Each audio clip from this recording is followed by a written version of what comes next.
Yes, he's one of those men that don't know how to manage. Good situation, regular income, quite enough for luxuries as well as needs. Not really extravagant, and yet the fellow's always in difficulties. Somehow he gets nothing out of his money. Excellent flat, half empty. Always looks as if he'd had the brokers in.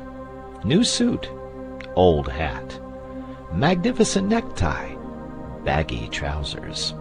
Ask you to dinner, cut glass, bad mutton, or Turkish coffee, cracked cup. He can't understand it. Explanation simply is that he fritters his income away.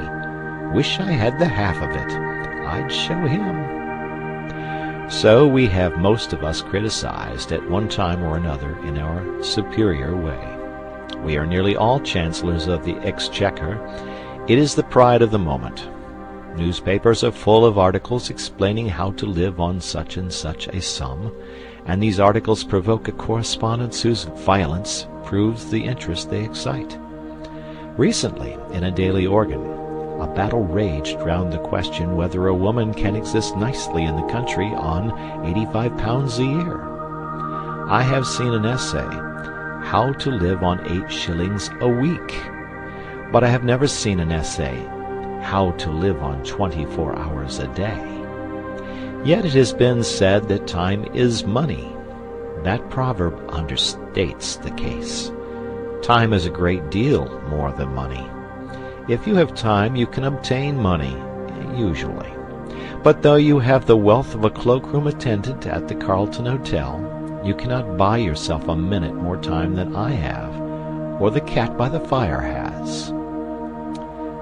Philosophers have explained space. They have not explained time. It is the inexplicable raw material of everything. With it, all is possible. Without it, nothing. The supply of time is truly a daily miracle, an affair genuinely astonishing when one examines it. You wake up in the morning and, lo, your purse is magically filled with 24 hours of the unmanufactured tissue of the universe of your life. It is yours. It is the most precious of possessions, a highly singular commodity showered upon you in a manner as singular as the commodity itself. For remark, no one can take it from you. It is unstealable, and no one receives either more or less than you receive. Talk about an ideal democracy. In the realm of time there is no aristocracy of wealth and no aristocracy of intellect. Genius is never rewarded by even an extra hour a day. And there is no punishment. Waste your infinitely precious commodity as much as you will, and the supply will never be withheld from you. No mysterious power will say, "This man is a fool, if not a knave. He does not deserve time. He shall be cut off at the meter." It is more certain than consols, and payment of income is not affected by Sundays. Moreover, you cannot draw on the future. Impossible to get into debt. You can only waste the passing moment. You cannot waste tomorrow. It is kept for you. You cannot waste the next hour. It is kept for you. I said the affair was a miracle. Is it not? You have to live on this 24 hours of daily time. Out of it you have to spin health, pleasure, money, content, respect, and the evolution of your immortal soul. Its right use, its most effective use, is a matter of the highest urgency and of the most thrilling actuality. All depends on that. Your happiness, the elusive prize that you are all clutching for, my friends, depends on that. Strange that the newspapers, so enterprising and up-to-date as they are not full of how to live on a given income of time instead of how to live on a given income of money. Money is far commoner than time. When one reflects, one perceives that money is just about the commonest thing there is. It encumbers the earth in gross heaps.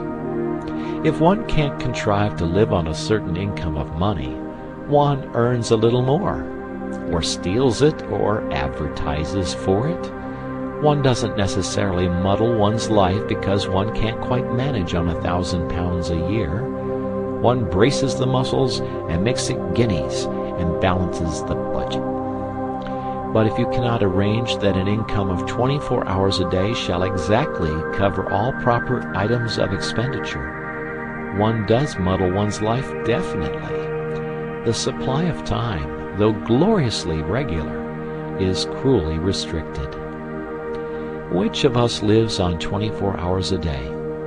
And when I say lives, I do not mean exists, nor muddles through. Which of us is free from that uneasy feeling that the great spending departments of his daily life are not managed as they ought to be?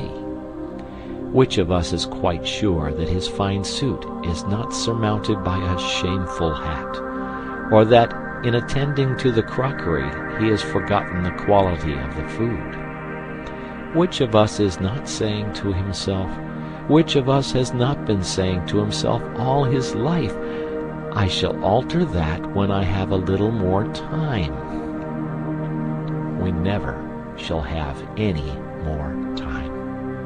We have, and we have always had, all the time there is. It is the realization of this profound and neglected truth, which, by the way, I have not discovered, that has led me to the minute practical examination of daily time, expenditure,